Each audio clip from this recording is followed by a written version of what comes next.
Tombstones in what's now Kyrgyzstan have revealed tantalizing details about the origins of the Black Death, the world's most devastating plague outbreak that is estimated to have killed half of Europe's population in the space of 7 years during the Middle Ages.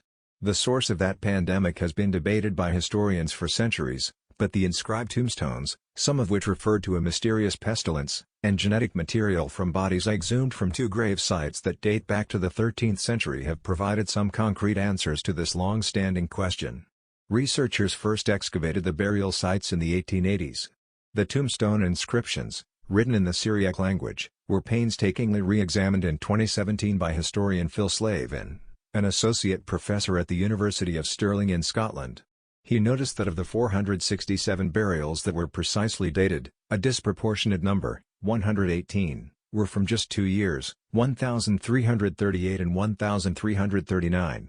It's a revelation he described as astonishing. When you have 1 or 2 years with excess mortality, it means that something was going on. But another thing that really caught my attention is the fact that it wasn't any year, because it was just 7 or 8 years before they actually came to Europe, Slavin told a news briefing. I've always been fascinated with the Black Death. And one of my dreams was to actually be able to solve this riddle of its origins, he added. Slavin and his collaborators discovered the remains of 30 of the individuals buried in the Kyrgyzstan gravesites had been taken to the Peter the Great Museum of Anthropology and Ethnography in St. Petersburg, Russia. The research team was able to get permission to attempt to extract DNA from the skeletons to understand how they had died. For 7 of the individuals, the researchers were able to extract and sequence DNA from their teeth.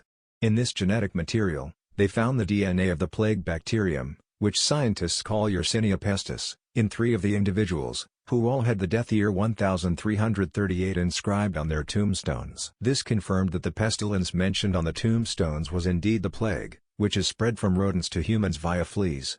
In 1347, plague first entered the Mediterranean via trade ships transporting goods from territories around the Black Sea. The disease then spread across Europe, the Middle East and northern Africa, claiming up to 60% of the population, according to the study that published in the journal Nature on Wednesday. Some historians believe the plague that caused the Black Death originated in China, while others think it emerged near the Caspian Sea. India has also been raised as a possible source. The plague strain continued to circulate around the world for 500 years.